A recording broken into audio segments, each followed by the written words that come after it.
Oi, gente! Hoje eu finalmente estou aqui para falar com vocês sobre O Exterminador do Futuro 2, Julgamento Final, o quinto longa-metragem do cineasta James Cameron.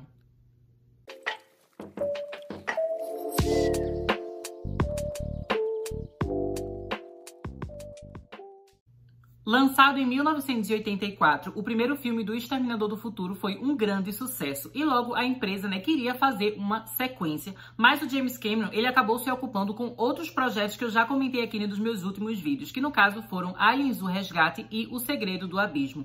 Mas quando a gente chega na década de 90, finalmente o James Cameron acaba voltando para a franquia do Exterminador e trazendo a sequência mais precisamente no ano de 1991. Nesse novo filme, O Exterminador do Futuro 2, O Julgamento Final, a gente teria o retorno da Linda Hamilton fazendo o papel da Sarah Connor e também o retorno do Arnold Schwarzenegger fazendo o papel do Exterminador.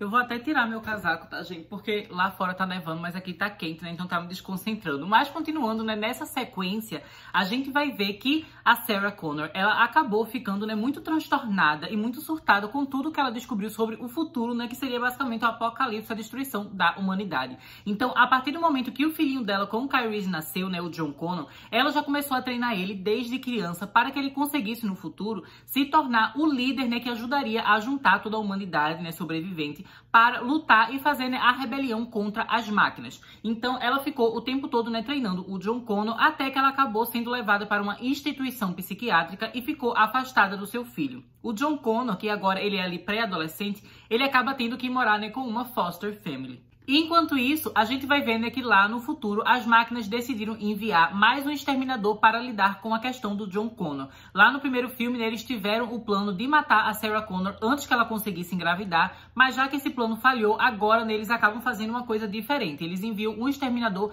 para matar diretamente o John Connor ainda ali, pré-adolescente. Acontece, gente, que o James Cameron teve a ideia de subverter as expectativas do espectador, Ele queria que todo mundo se surpreendesse bastante. Então, basicamente, a gente vai ver quase como se fosse igual ao primeiro filme, dois seres do futuro chegando aqui no presente, no caso, os anos 90. E a gente vai ver, o Exterminador, o T-800 do Arnold Schwarzenegger aparecendo e também uma outra pessoa surgindo, que a gente entenderia que seria o Salvador, assim como foi o Kyle Reese lá no primeiro filme. Mas a grande questão que vai surpreender todo mundo é que dessa vez o T-800, que é o Exterminador do Arnold Schwarzenegger, ele vai ser o herói. O John Connor, já adulto lá do futuro, ele vai capturar, um exterminador e vai reconstruir ele, vai mudar a configuração dele para que ele acabe, obedecendo o John Connor e envia esse exterminador para o passado. E o outro ser que vai surgir do futuro, que vai surgir aqui no presente, vai ser outro exterminador, que é um exterminador mais avançado, que é o T-1000, ou T-1000, que é, gente, um robô maravilhoso, incrível, que inclusive ele é todo de metal líquido, Então ele consegue mudar a forma dele, ele consegue se transformar em outras pessoas e também consegue transformar partes do corpo dele em armas, Então ele consegue, por exemplo, transformar a mão dele numa lança e lutar, e matar personagens e tudo mais. Então, basicamente, a gente vai ter aqui no filme, a gente vai vendo a Sarah Connor lá naquela instituição psiquiátrica, sabendo que o futuro é ruim, Ela quer impedir que aquele futuro aconteça, mas ela não sabe como fazer isso e ela também não sabe como proteger o seu filho estando lá presa. E o John Connor, a gente vai ver que ele ouviu todas essas histórias sobre o futuro que a mãe dele lhe contou, enquanto lhe preparava para virar esse líder, esse grande herói do futuro, mas ele acaba, não acreditando, porque todo mundo ao redor dele fazia parecer que a mãe dele era louca, Afinal de contas, ele estava ali sem a mãe e a mãe presa dentro de uma instituição psiquiátrica, Então ele começa a pensar, não, minha mãe, ela tá surtada, ela tá doida, ela tá falando nada com nada. Mas acontece, que chega um momento aqui que, de fato, ele vai se encontrar com os exterminadores, ele vai ver que tudo que a mãe dele falou é real. E essa cena, gente, é muito incrível, porque o James Cameron, ele vai construindo toda uma tensão, que a gente vai vendo o T-800 chegando próximo, do John Connor, e a gente pensa que ele vai tentar matar o John Connor, E enquanto isso, o outro, o T-1000, ele tá aqui todo vestido, como se ele fosse um policial, e a gente pensa que ele é o herói, ele tá indo lá pra salvar o John Connor, mas aí quando tem finalmente o momento do encontro, que vai começar o tiroteio, tiro, porrada e bomba, a gente vê que o T-800 começa, na verdade, a atirar na direção do T-1000 e ele quer proteger o John Connor, enquanto o T-1000 ele quer matar o John Connor. E aí a gente tem toda uma cena incrível de ação, que vai começar num shopping e depois vai, pra uma estrada, e é a coisa mais maravilhosa do mundo, gente, porque o James Cameron, ele acaba usando muitos efeitos práticos, então todas as explosões, todas as correrias que a gente vê aqui, todas as perseguições, elas têm uma pegada que é muito real, que é muito intensa. Você sente o impacto de tudo que tá quebrando, de tudo que tá explodindo, sabe? Tudo parece muito real, porque não é tudo feito só de CGI, como nos filmes que a gente tem hoje em dia. Mas não se confunda, né? Não pense que nesse filme aqui não tem CGI, gente. Porque como eu falei pra vocês, né? Lá no vídeo que eu fiz sobre O Segredo do Abismo, naquele filme foi a primeira vez que o James Cameron começou a usar CGI, né? Computação gráfica, pra fazer personagens em tela, né? Então ele usou CGI pra fazer aquela criatura de água, né? Que conseguia se manipular, se mover e transformar o seu rosto, né? Pra imitar as feições dos personagens que a gente tinha lá em O Segredo do Abismo. O James Cameron, ele acaba pegando aquela tecnologia e evoluindo aqui, né, pra fazer os poderes desse novo exterminador T-1000, né, que ele é todo de metal líquido e consegue mudar de forma. Então, ele acaba sendo um personagem de CGI, mas a forma como o filme, ele vai equilibrando, né, elementos de computação gráfica com elementos, né, de efeitos práticos e explosões e destruições reais, acabam fazendo, né, com que tudo que a gente vê em tela tenha um impacto, assim, muito grandioso e que seja muito, muito emocionante de assistir. Quando o John Connor, né, e o Exterminador, eles acabam ficando juntos e o John Connor percebe que a mãe dele estava falando a verdade desde o início, ele obviamente diz, né, eu preciso salvar minha mãe, você precisa ir comigo. E no início, né, o Exterminador T-800, ele não tá ali querendo fazer o que o John Connor tá falando, né, porque ele diz que a missão dele é proteger o John Connor, mas aí quando o John Connor manda ele fazer algo, ele acaba tendo que obedecer, né, por causa da configuração dele, porque como ele tinha que obedecer o que o John Connor adulto falava, ele acaba também tendo que obedecer tudo o que o John Connor criança ali, pré-adolescente, também fala. E nisso a gente vai vendo a relação entre eles ser construída, né, gente, que é muito legal. Porque lá no primeiro filme, como o Exterminador era um vilão e ele era simplesmente uma máquina ali que estava focada em matar, ele não tinha muita personalidade. Mas aqui, a partir do momento que a gente vê ele obedecendo o John Connor, né, e o John Connor, ele é uma criança que você vê que tem uma certa carência ali na vida dele. Porque ele teve uma infância que ele meio que não aproveitou direito, porque a mãe dele estava muito focada nessa questão do futuro e ficava só ensinando ele, né, a lutar, a conseguir usar arma e tudo mais. Então ele não teve uma infância normal e também ele não teve uma presença, né, de um pai na vida dele. Ele não teve essa figura paterna de fato, né? A gente vê também que a foster family que ele tem aqui, inclusive o pessoal acaba morrendo no filme, né? A foster family, o pai e a mãe, eles eram pessoas que o John Connor não tinha uma ligação emocional muito forte, sabe? Ele não sentia aquele carinho de verdade por aquelas pessoas. E eu acredito que ele nunca sentiu, de fato, aquela coisa, né, de um amor paterno. E quando ele tá ali com o Exterminador e os dois vão criando uma relação, é quase como se o Exterminador fosse um pai pra ele, uma figura paterna pra ele. Então a gente vai vendo toda essa amizade entre eles que vai crescendo. E é muito legal, né? O John Connor começa a tentar ensinar o Exterminador a como falar de um jeito, assim, né, mais jovial, mais humano, né? E não simplesmente responder como uma máquina, né? Aquelas coisas assim super racionais, super objetivas. E é tudo muito engraçado e muito legal, sabe? Tem vários momentos de humor aqui nesse filme que são muito bem escritos, porque não são simplesmente piadas escrachadas e bobagens que a gente tá vendo, sabe? É simplesmente relação entre personagens e a gente acha engraçado exatamente por esse choque cultural entre uma máquina que é 100% racional e objetiva e esse adolescente, né? Que ele é todo divertido, que ele é todo engraçado e todo inocente também, ingênuo. Apesar do contexto, tem várias coisas que são pesadas, né? Que a gente vai ver luta, explosão e tudo mais. O John Connor, ele ainda é uma criança que tem certa inocência, tem certa ingenuidade, né? Eu acho muito legal a gente ver toda essa relação que vai se criando entre eles. E quando eles dois finalmente vão chegar lá na instituição psiquiátrica, né, onde a Sarah Connor, ela tá presa, é muito legal, gente. Essa cena também é muito maravilhosa, porque a gente no início vai ver a Sarah Connor chocada quando ela encontra o Exterminador, né, do primeiro filme, pensando que mais uma vez ele tá ali pra matar ela, pra matar o filho dela. Então ela fica completamente em choque, assim, né. É um dos poucos momentos desse filme que você sente aquela aura de terror e suspense que a gente tinha lá no primeiro filme, né, porque o primeiro filme ele tinha uma vibe mais assim, que eu cheguei, inclusive, a fazer certas comparações, né, com o Halloween do John Carpenter. Mas essa sequência aqui era mais focada de fato na parte da ficção científica e da ação, sabe? É muita ação, muita explosão, muito tiroteio. Mas tem esse momentozinho, né, que a Sarah Connor, ela vê o Exterminador pela primeira vez, que é muito legal, ela fica muito tensa, muito assustada. Mas aí o John Connor começa a explicar pra ela a situação, né, e de repente aparece lá o T-1000 e começa uma luta, um barraco, que é super legal, gente. Toda a perseguição é muito incrível e eu acho muito legal a dinâmica quando os três personagens estão juntos, né? No caso, o Exterminador, a Sarah Connor e o John Connor, sabe? Quando eles estão juntos ali, meio que sendo uma família disfuncional, que é algo que a gente vê que é muito importante em toda a carreira do James Cameron, né? A gente já tem um pouco disso lá no filme Piranha, que a gente já tinha o pai e a mãe que eram separados e tinham um filho, né? E tinha toda essa questão, assim, que eles estavam meio que juntos ali pra tentar se proteger e se salvar de toda a questão das piranhas. Aí a gente tem também, né, em Aliens, o Resgate, a questão da Newt e da Ripley, né? Que elas meio que acabam meio que formando uma famíliazinha ali. Aqui, mais uma vez, a gente tem essa questão da família, né? E depois ia se repetir ainda, né? Lá em True Lies, do James Cameron, que é um filme que eu vou falar em breve aqui no canal. E também que ele vai repetir agora, né? Com o segundo, terceiro, quarto e quinto filme da franquia Avatar, né? Que a gente vai ver o Jake Sully e Neytiri com os seus filhos. filhos. Então eu acho que toda essa construção,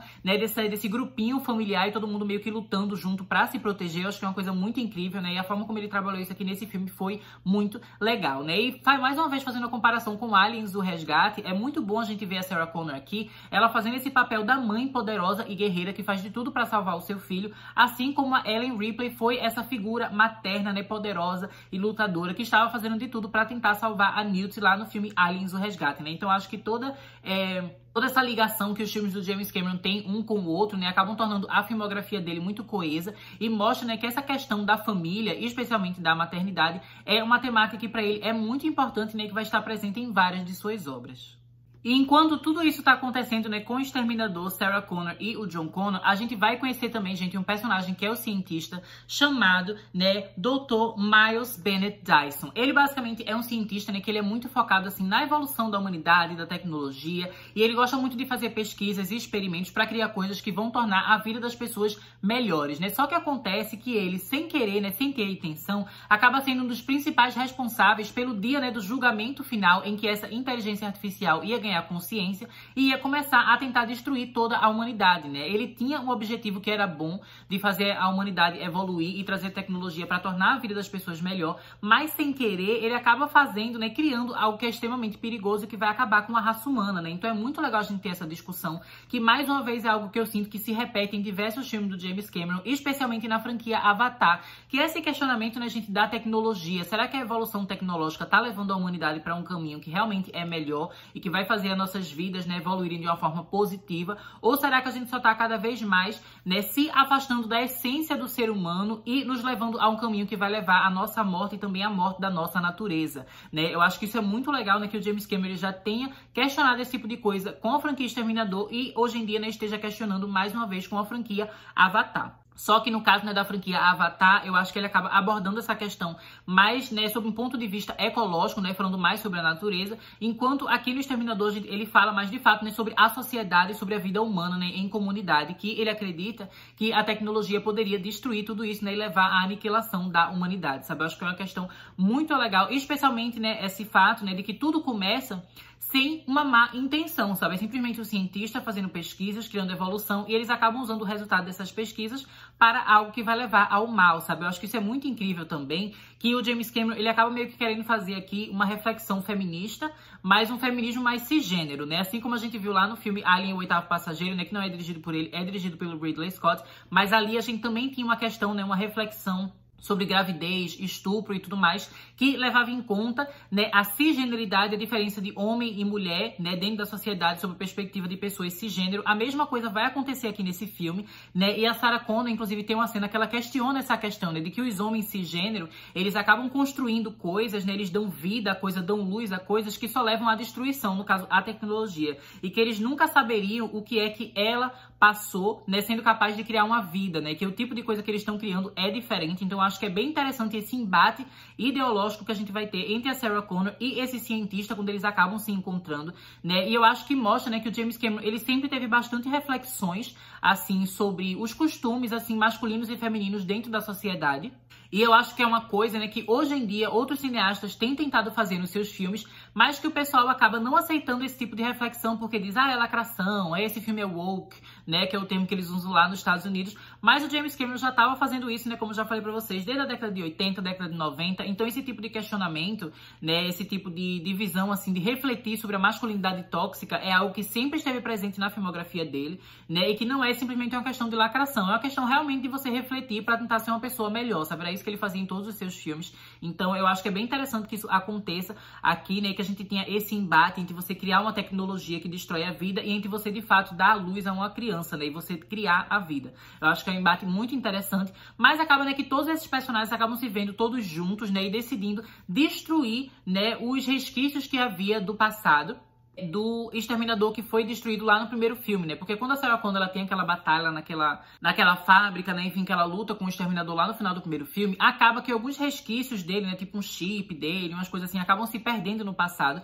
E são esses resquícios desse robô que veio do futuro que acaba fazendo toda a pesquisa que no futuro daria, né, a criação dessa inteligência artificial que destruiria a humanidade, enfim. Então é todo um paradoxo. Então ela entende, né, que destruir as partes, né, os pedaços do Exterminador lá do primeiro filme faria com que no presente eles não fossem capazes de criar a tecnologia para criar esse tipo de criatura lá no futuro. Então todos esses personagens eles vão acabar se juntando, né, para conseguir destruir as últimas peças desse exterminador e dessa forma mudar o futuro para sempre. Isso é uma coisa muito legal, porque lá no primeiro filme do Exterminador, a gente acaba meio que tendo uma visão de que aquele futuro ele simplesmente está ali preso e intacto, né? Porque a gente vê que a própria existência do John Connor já é um paradoxo temporal, sabe? Então, o Kyle Reese só existe para voltar no passado porque o John Connor existiu. Então, ele voltar para o passado já significa que ele e a Sarah Connor vão ficar juntos de qualquer forma e eles vão ter esse filho de qualquer forma, que de qualquer forma vai enviar o John Connor para o passado, né? Então, fica esse ciclo, assim, que se repete e parece que você não pode quebrar isso e mudar o futuro. Mas aqui nesse filme a gente acaba tendo uma quebra desse paradoxo, né? Que de fato os personagens vão se juntar para conseguir destruir aquilo, né? E de fato mudar esse futuro para sempre, né? Acabando com esse futuro apocalíptico, né? Que a gente teria as máquinas destruindo a humanidade. Exatamente por causa disso, né, gente? Esse filme ele acaba tendo um final que é bastante conclusivo e que finaliza de fato toda a história, né? Toda a trama do Exterminador sem a necessidade de nenhuma sequência. Como esse filme foi um sucesso, a gente chegou a ter vários outros filmes do Exterminador, né? No total, a franquia deve ter uns 6 filmes, né? Tem várias sequências, mas muita gente concorda que o Exterminador 1 e 2, dirigido por James Cameron, são filmes, né, que eles já se bastam e que o resto da franquia não era necessária. Vocês podem assistir para se divertir. Eu, por exemplo, assisto, né? Eu tenho toda a coleção, né? Acho que a maioria dos filmes são legais, mas é um fato, né, que os filmes do James Cameron, o primeiro e o segundo, eles são superiores porque eles tinham uma história ali que era para ser contada e que ela já foi contada em sua totalidade, sem de fato necessitar de nenhuma continuação e nenhuma extensão. E aproveitando que eu tô aqui, né, falando pra vocês que os 2 primeiros filmes do James Cameron, eles são superiores, né, em comparação com o resto da franquia O Exterminador, eu acho que é interessante mencionar que esse segundo filme, né, O Julgamento Final, é o único filme de toda a franquia que foi indicado ao Oscar, né? O filme recebeu 6 indicações e acabou conseguindo levar, né, 4 prêmios, que foram Oscars de melhor maquiagem, melhor som, melhor edição de som e melhores efeitos visuais. E de fato, né, gente, como eu falei pra vocês, a computação gráfica pra fazer o T-1000 é, de fato, né, algo que foi histórico, né, que mudou completamente ali o cinema na época que o filme aconteceu. Outra coisa bem interessante da gente entender sobre esse filme, né, é que o James Cameron, ele já tinha um costume de ser bastante ambicioso em suas produções e ele costumava gastar muito com os seus filmes, né, porque ele sempre queria inovar, sempre queria fazer coisa diferente e tudo ficava muito caro. Inicialmente, né, a projeção que havia sido feita de orçamento para esse segundo filme do Exterminador foi de 12 milhões de dólares. Então, o plano do estúdio, né, o plano da empresa, era gastar 12 milhões de dólares para fazer esse segundo filme do Exterminador. Mas acaba, né, gente, que no fim, o orçamento total desse filme foi de 102 milhões de dólares. O James Cameron, ele gastou muito mais do que o planejado. Inclusive, apenas na cena de abertura desse filme, que a gente tem um vislumbre, né, desse futuro apocalíptico, ele acabou gastando o orçamento inteiro lá no primeiro filme, sabe? Ou seja, uma ceninha, o início, né, a introdução, o prólogo desse segundo filme, já foi o equivalente ao orçamento inteiro do primeiro filme completo, sabe? Então isso é uma coisa, assim, muito louca de se pensar. E, obviamente, muita gente tava com medo, né, de que isso fosse dar super errado e que a gente teria um super fracasso do James Cameron. Mas, como acontece até os dias de hoje, né, o pessoal fica duvidando dele, acha que ele vai flopar e, no fim, ele acaba conquistando um grande sucesso, né, gente? Acaba que o segundo filme da franquia Exterminador conseguiu se pagar por completo, né, e ganhar todo o dinheiro equivalente ao seu orçamento apenas, né, nos contratos de distribuição, né, pelo mundo todo, né? Ou seja, contratos para o filme poder passar nos cinemas de vários locais do mundo, né, para o filme poder ser lançado, né, em VHS na época, né, e também para passar em canais de televisão. Os direitos, né, foram vendidos para tantos lugares, né, e foram negociações que eles ganharam tanto dinheiro que o filme conseguiu pagar todo o seu orçamento antes mesmo de chegar numa tela de cinema, sabe? Então tudo que eles conseguiram ganhar com o filme sendo exibido no cinema foi apenas lucro, né? E como se não bastasse o filme já chegar no cinema, já estando com todo o seu orçamento pago, o filme também conseguiu ser a maior bilheteria do ano de 1991, sabe? Foi o maior sucesso dos cinemas naquele ano. Então o filme fez muito dinheiro, sabe? E até hoje, assim como aconteceu com Aliens, o Resgate, esse filme é considerado uma das maiores e melhores sequências da história do cinema, né? A gente sabe que tem vários filmes que o primeiro, né, da franquia é o grande clássico que todo mundo ama, e aí quando chega uma sequência, muita gente concorda, né, que ela é inferior, não é tão legal assim, mas no caso, né, de Aliens e aqui do Exterminador do Futuro, né, muita gente inclusive considera o segundo filme, né, a sequência, como melhor até mesmo do que o primeiro, né, então isso é algo muito interessante e acaba me deixando também com muita ansiedade em relação a Avatar 2, né, porque a gente sabe que o primeiro filme de Avatar foi um sucesso estrondoso e o segundo filme tem tudo, né, pra alcançar novamente esse sucesso e talvez até mesmo dobrá-lo.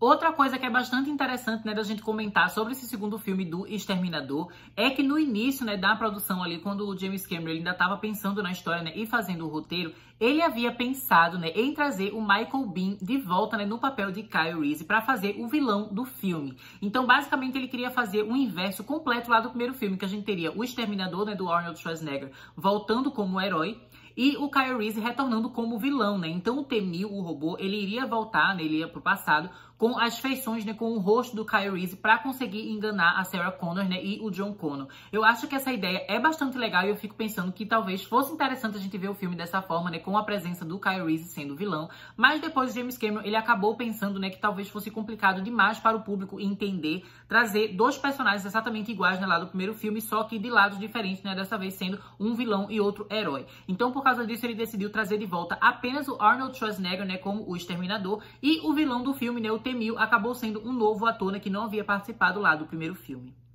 E sobre essa questão, né, da mudança de agora o Exterminador ele ser bonzinho e não ser do mal, foi algo que o Arnold Schwarzenegger não gostou muito, né? Quando ele leu o roteiro e ele viu a ideia que o James Cameron tinha, ele achou que não ia dar certo, né? Que não era nem um pouco legal aquilo ali que eles estavam fazendo e que provavelmente ia destruir o legado do seu personagem, né, gente? Mas é engraçado a gente ver que hoje em dia muita gente lembra muito mais do Exterminador, né, do Arnold Schwarzenegger sendo o herói da franquia do que sendo o vilão, né? Até porque em diversos filmes de sequências que a gente teve, né, Exterminador 3, Exterminador 5, né, Exterminador 6 também, a gente normalmente vê o personagem do Arnold Schwarzenegger, né, ele sendo herói da trama e não o vilão. Então hoje em dia a gente nem lembra tanto dele como vilão, né, e é engraçado que na época ele tava com medo de que isso fosse destruir o seu personagem, mas muito pelo contrário, né, só tornou ele ainda mais memorável e mais icônico. Assim como aconteceu com Aliens: O Resgate e também O Segredo do Abismo, O Exterminador do Futuro 2 é um filme que receberia mais de uma versão. Então, em primeiro lugar, né, a gente tem a versão de cinema que possui 137 minutos. Depois foi lançada a edição especial que tem 153 minutos. E por último foi lançada uma versão definitiva que tem 156 minutos, né? Ou seja, só 3 minutinhos a mais do que a versão especial.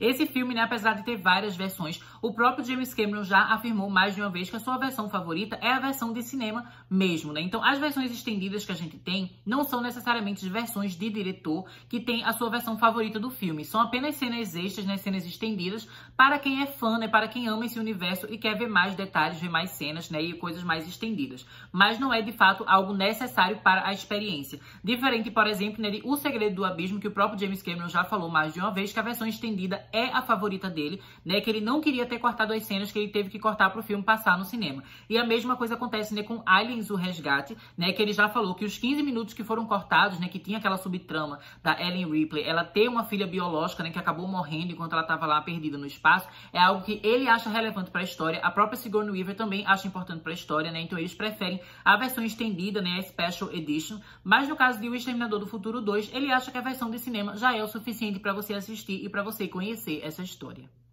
E por último, né, gente, antes de finalizar esse vídeo, eu queria dizer pra vocês, né, uma última curiosidade que não tem de fato a ver com a história da trama em si, mas com a vida pessoal do James Cameron, né? Como vocês viram, ele era casado com aquela produtora, né, a Gale Anne Hurd, que ela produziu o primeiro filme do Exterminador, né? Ela também produziu Aliens: O Resgate e O Segredo do Abismo. Mas durante a produção do Segredo do Abismo, lá em 1989, acaba, né, que ela e o James Cameron se separam, né? Eles se divorciam. E eu preciso dizer pra vocês que esse não é o primeiro divórcio da vida do James Cameron, né? A Gale Anne Hurd, ela já foi a segunda esposa do diretor. A primeira esposa que ele teve, né, foi uma moça que era chamada Sharon Williams, né, que ela inclusive era garçonete e serviu de inspiração para criar a personagem, né, da Sarah Connor. Então eu acho muito interessante, né, que ele tinha uma esposa garçonete, ele se inspirou nela para criar a Sarah Connor, e aí ele produziu o filme, né, da Sarah Connor, inspirado naquela mulher, e lá ele conheceu a Gale Anne Hurd, que virou sua segunda esposa, né? Eu acho isso meio bizarro, mas enfim, eles acabaram se separando, né, durante a produção de O Segredo do Abismo,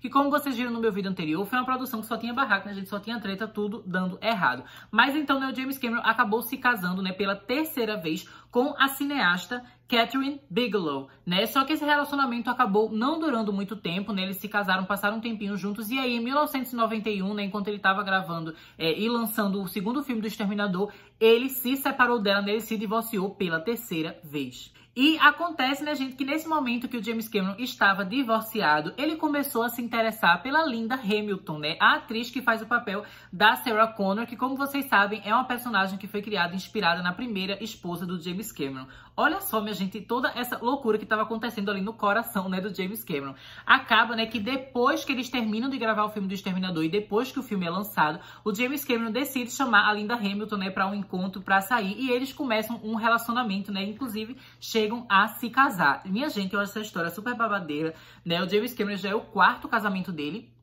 né, com a Linda Hamilton, que fez o papel, né, da Sarah Connor. E eu já digo pra vocês que ela não é a última esposa do James Cameron. Ainda vai rolar mais um divórcio e ele ainda vai se casar com mais uma mulher, que eu vou contar pra vocês aqui em outros vídeos dessa série aqui de vídeos, né, relembrando toda a filmografia do James Cameron. Mas eu acho essa curiosidade, gente, muito interessante, porque literalmente ele estava destruindo corações, se apaixonando por não sei quantas mulheres na vida dele, né. Mas enfim, agora que eu já contei essa fofoca aqui pra vocês, né, vou deixar vocês por aqui. Espero que vocês tenham gostado desse vídeo e em breve eu volto aqui, né, pra falar sobre o próximo filme da filmografia do James Cameron, que é True Lies. E é isso, né? Deixo vocês por aqui. Não deixem de se inscrever. Até mais!